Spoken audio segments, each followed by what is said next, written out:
Hey guys, welcome to FSM RX'd. I'm Stephen Kinsey, your host, and today this is our first interview we've done in a year with someone, and I have the pleasure of Kevin Don back in the country. Kevin is a few nicknames, the traveling coach, deadlift specialist, squat specialist. He's just been in FSM doing a squat and deadlift seminar with our members, which was absolutely amazing. We're going to get into that. We're not going to go into Kev's history. If you want the previous interview we did with Kevin about his history and where he's been and what he's done with his life up till 2.5 years ago, check out the link. It's a really good show, like all of our shows. So let's get into the interview. And Kevin, firstly, you just flew in for today, for one day only. That's it, one day. To FSM. That's it. Go get my seminar. Just saying. So you flew into FSM. You've just come off the back of Mark Ripto's Starting Strength seminar course.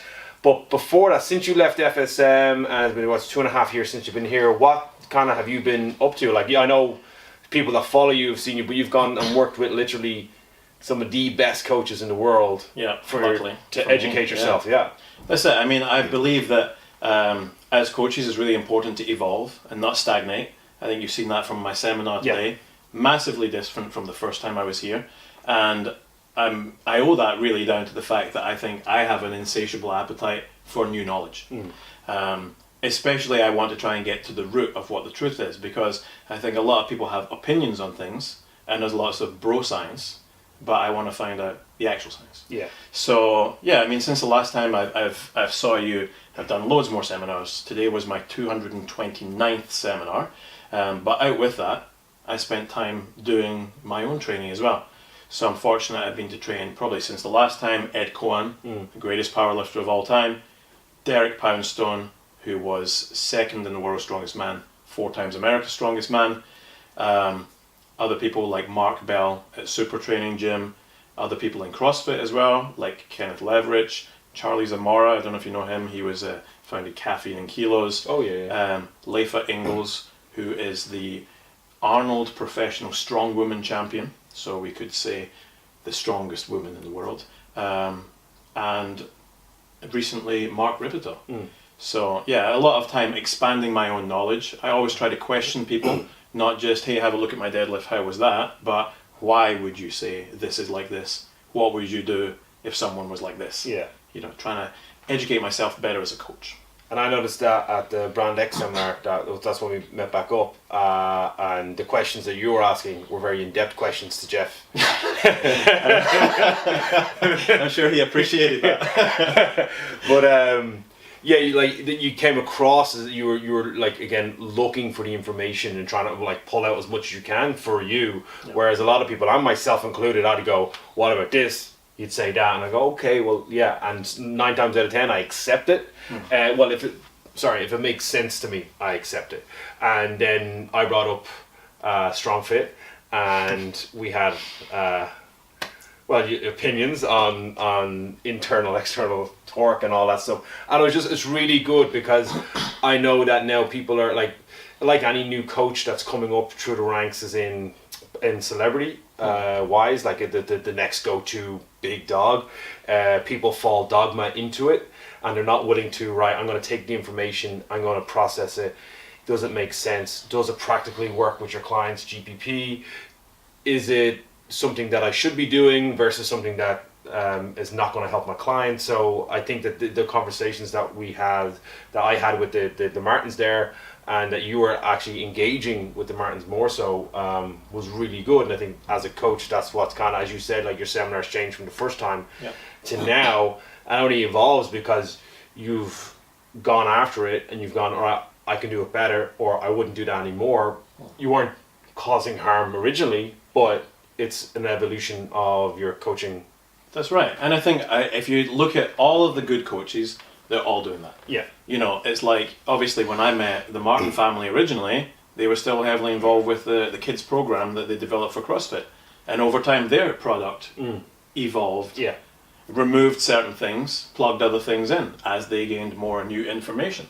So it's got to be like that. It's the same when we talked about Mark Ripito. If you read the first edition of Starting Strength and the third edition of Starting Strength, you'd think they were completely different books. That's because he's gained new knowledge, Yeah. worked with new people, and learned new stuff. Regards to attending the seminar recently, the Brand X, fantastic seminar. And I think it is important, though, you've got to ask questions, because I'm not really a fan of loads of certifications that are out there where you pass by having a heartbeat. Yeah. Right? It's like, oh, right, you're here, right, there's your certificate, you're now a qualified gymnastics coach, right? But you're not. Yeah. Because, certification plus experience equals competency. And I think that's what a lot of people are missing. I know people with a list of certificates as long as my arm, but doesn't necessarily mean they're good at delivering the thing, because developing things for the good of your students, like a coach's eye, takes a long, long time. And I find that's really important, because if we had the money, if someone gave me 100,000 euros today, I could go and get a cert every weekend and be the most overly qualified guy. But I've never taken what I've learned from that one cert and utilized that for 6 months, a year, and really refined that, and you took everything good out of it. Because if I do a cert this weekend and go and do something next weekend, half the stuff I won't be able to remember, and I'll forget about it. And then by the end of the year, I'll have gotten, spent 100,000 euros on certs, and 10% more than actually, it's like reading a book, but then a business book or a coaching book, but then not, just going, I read that, I know that now, and not actually trying to put that into your program and working with it and going in and actually trialing it. I think there's very little return on investment. Yeah. There's so many people doing certificates now. And I could do a certificate. People could come to my seminar and I could say, all right, you're now qualified to teach a deadlift and a squat. But are you really? And that's the thing is, all of these certificates are, only recognized by that organization themselves. If I have, a bunch of CrossFit certs or anything else and try and go and get a legit job as a strength and conditioning coach, they'll go, all right, that's very interesting, thanks for bringing those. So where's your actual qualification? Oh, well, that's it. Right, and that's the weird thing. The thing that I found quite frightening is that to become a trainer in one of these functional fitness industry sort of leaders is easier than it is to become qualified to teach body pump. Not that I'm ripping on body pump, but the thing is, body pump or body attack or body combat, they are a very, very narrow group of techniques that you have to learn, and none of them are potentially severely injurious. Whereas you go and do a weekend course, right, I'm now an expert on Olympic weightlifting, powerlifting, endurance training, right, gymnastics. Frightening. And you're going to these specialists that spent years developing these programs, years educating themselves in that speciality, and then you go and get all your, in 6 months or a year, you're certified in all of them, but yet then you're a specialist in everything, which is impossible because you can't specialize in everything, but you know everything about everything, and then you're the top dog, and you get a good Instagram account and you make a couple of million, and you hurt all your clients. But yeah, I find that so you just did as you were saying, you did the starting strength cert, and that was a tough, grueling for 3 days. Starting strength is very difficult. I found it very, very knowledgeable. Mark Ribito is a phenomenally knowledgeable guy. Other people that were there that were his seminar staff, Matt Reynolds, who was a pro strongman, Jordan Feigenbaum, Dr. Jordan Feigenbaum, he has a great podcast, Barbell Medicine, and he's I'll put the link for Barbell Medicine in the bottom of the really awesome. It's fantastic. He's trying to deliver knowledge to people rather than opinion. Yeah. And the thing is, you could sit at that seminar and there's no way that you could pick any fault in anything he said without looking severely stupid. It just makes sense, and it's all based in science. And what I like about him particularly is that he has he says it's a less than 10% pass rate. I think it might be a less than 1% pass rate of the seminar. He's been doing them every single month, right? And he's been doing them for 9 years. And yet there's about 120 starting strength coaches in the entire world. So you know that when you meet a starting strength coach, that's legit. Yeah. Right? Whereas, some other products, 14,000 coaches. Yeah, so starting strength was very good. The only thing probably I think was that I personally found it a bit absolutist, which is what I've always tried to be against. I think that it's really good if you go to see a starting strength coach, you know what you're getting. Yes. The product's identical. But that might not necessarily mean that for Gen Pop that is the best way to train. So I learned a load of things which I will definitely implement into my own training, but I probably wouldn't specialise in only that. So we went through, and we're not going to go into the ins and outs of it, but we went through the low bar back squat. Now FSM is officially taking most of its clients back into the low bar back squat, because for a general population, I think it's a better squat. I've been convinced to go back there because of literally the benefits definitely outweigh the high bar squat for what we're trying to do with our 99% of our clients. And it was a very good, we like our clients, we had one client in there that was like literally a member only a couple of weeks, and he came along, and coming in next week he's going to have a better deadlift, he's going to have a better squat, and just going very specific into those movements I thought was really good. But I don't want to get into the whole argument of that, but for you going forward, what is your kind of, because I know when we were in England you were kind of saying you had a few ideas of what you want to kind of go to next. So what's the kind of plans for Kevin Dunn? Good question. Yeah, I mean, or do you know? Will we change that? I make it up as I go along. But the thing is, it's like I've discovered that, you know, as I said, I think there's a huge deficit in information. Yeah. Right. And the problem is that now when you have a gym, you're kind of stuck because there's loads and loads of gyms now, all roughly offering the same product. Pretty much, yeah. Right. So if I put my hand up in a town, you know, with 10 other gyms nearby and say, hey, not really sure what I'm doing, I need some help with this, then, you know, it looks bad for your business because you're admitting some kind of lack of knowledge. Other people may take advantage of this because it's a dog-eat-dog business world in the gym industry. So I think that it's difficult for people to go out and seek information because they're worried about that. Yeah. So for me, it's trying to find the best way that I can get into gyms like that and try and deliver information and help them to bring themselves up. Because I think people are worried and maybe they don't know where to go to get information. I think the worst thing that people can do, but the first thing they always do, is seek out an athlete. You know, right, I need to get better at doing cleans. Right, let me just check out some, you know, world clean champion, right? And it doesn't really work because he's an athlete. He might not necessarily know what he's done to get to that point. His coach probably knows. But, you know, finding out who that is or making contact with that person. So it can be very difficult. So I think for me, the plan is to continue to do what I'm doing in terms of doing seminars and just seeing the best way that I can non-aggressively get into gyms and allow them to access information. As you saw today, there was a huge element in the seminar of watching everybody lift and everybody understands what's going on rather than me just saying, this is how this is, right? It's like, did you see that? Why do you think that's happening? Let's talk this through. And I think that's important as a learning process for coaches. I do have my own business now, which is apart from the seminars, I have clients which I'm programming for online. It's called strengthbiastraining.com. And I think for me, that's a very important thing. I mean, I fell into that really by accident, to call it this, because people were talking to me all the time about, you know, Ben Bergeron's training and aerobic bias. And I said, well, hold on a minute. Aerobic capacity is not broadly applicable to the 10 physical skills. The greatest general adaptation you can have is strength, because strength will increase all of the other physical skills without question, including endurance.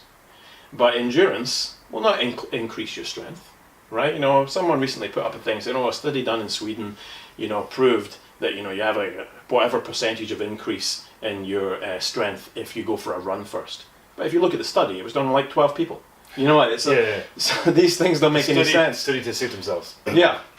So I want people to be able to bias themselves towards training. And this is one thing where I would definitely have a different opinion from someone like Rip, would be that he's saying, look, if you want to get stronger, you have to stop doing what you're doing. Stop doing all those WODs and AMRAPs and EMOMs. This makes no sense. And he's right. But the problem is no one will ever buy into that. No. If you want to appeal and reach the most number of people, you have to be a bit Confucianist. You have to find the middle way. Yeah. And is it optimal to abandon what you're doing to get strong? Yes. But is it fair? No. Because you're having fun doing what you're doing. Getting strong is not fun. It's boring. Because you have to do the same thing week after week, slightly heavier than the week before. Yeah. After 6 weeks, you're banging your head off the wall in boredom. So I'm trying to tell people, hey, you know, you can get stronger. You don't have to stop doing what you're doing, but we can bias towards strength. And I especially think that people have to understand how you cycle as an athlete. Because, you're never going to be peaking through the whole year unless you are on a huge amount of anabolic steroids, right? You cannot be entering competitions every couple of months and performing to a huge capacity, because that doesn't happen naturally. You have to train and you have to cycle. It's the reason for an off-season. Yeah, there's a stress, recovery and adaptation for everybody. Yeah. So, the thing is that mitochondrial conditioning and VO2 max are very different. One is going to decrease faster than the other. So it's got to be, you're going to spend a huge amount of time in the year conditioning those systems and getting strong. And then, maybe 8-10 weeks before the Open comes up, if you were training for something like that, then you would drop those down to maintenance levels and ramp up what people may call engine work, right? You can't just be doing all of them all year round. Yeah. I think one thing we saw an example of at Brand X was, they wrote up this pyramid, where we've got nutrition at the bottom. For me, that would probably be upside down. Yeah. Because strength is the thing that takes the longest to develop, whereas nutrition can be impacted instantaneously. Yeah. It's my decision right now. Do I have the pancakes or do I have that salad? Right? Whereas... You can't say, do I do 200 kilo back squat or 150? Yeah. Right? It takes the whole year to develop that. So, and you don't lose it as quick. So I think it's important so I'm trying to educate people, strength bias is important. It's a conversation I had as well with Catherine David's daughter, which she didn't like, right? And it was like, her point was, okay, you go for a run and you come back in, right? If you're exhausted, you can't pick up the snatch. You can't do a snatch. I said, yeah, okay, let's up the weight on the snatch. It doesn't matter.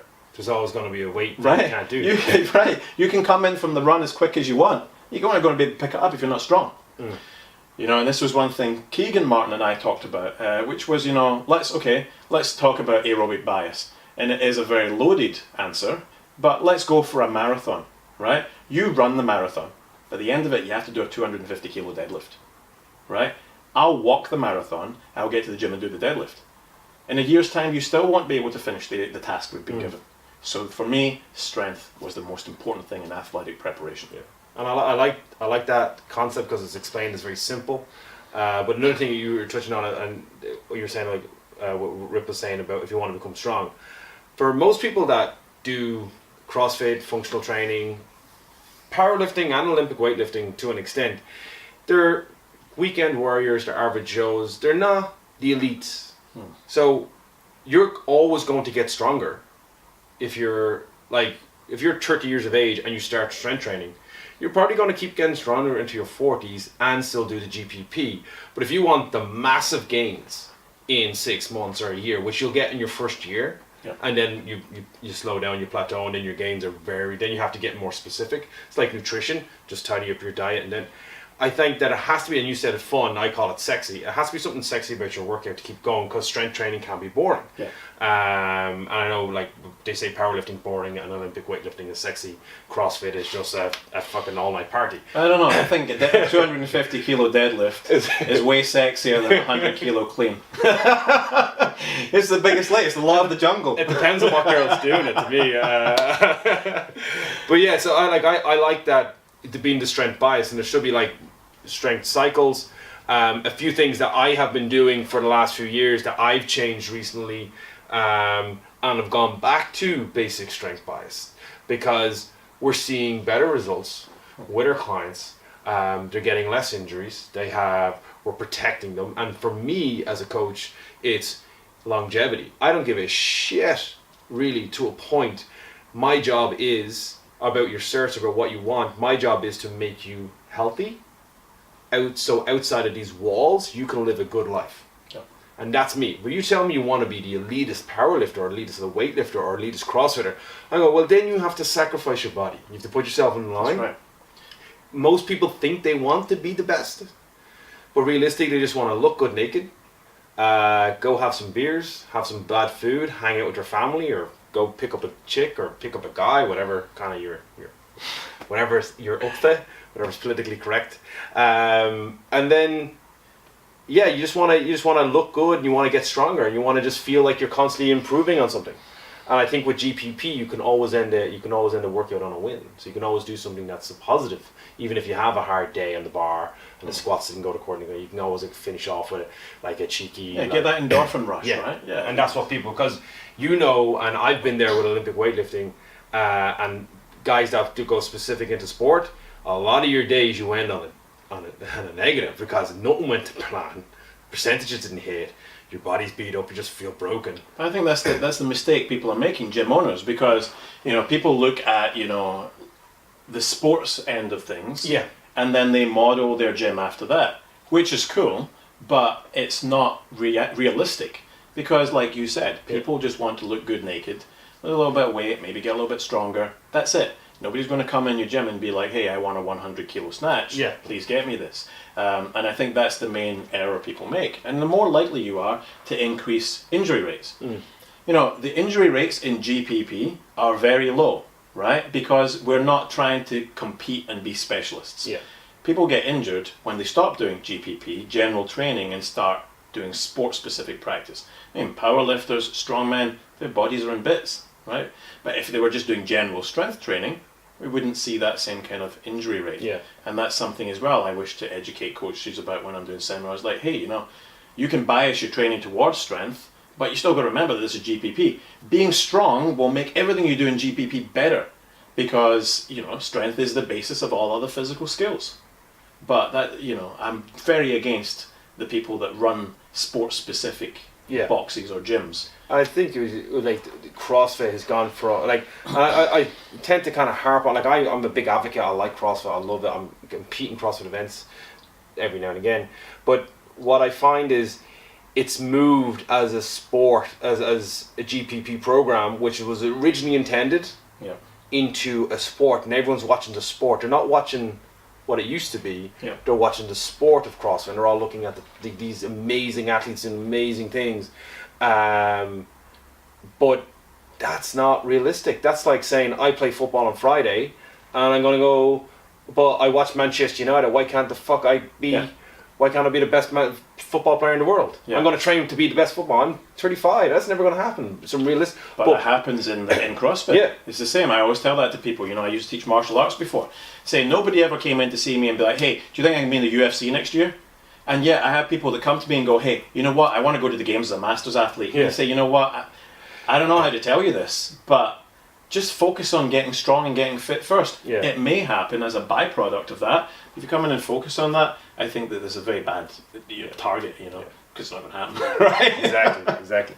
And you get that, and I find you get that. But just so changing topic, because we're going to wrap it up and go get some food. And 1 second. Pause. And we're back, and we did run out of footage. So I was saying, so Kevin, what's kind of next on the agenda for you in traveling, place you're gonna go, where people can follow you? And you said you have an online thing, so if people are interested in getting shit strong, you can give us all those details.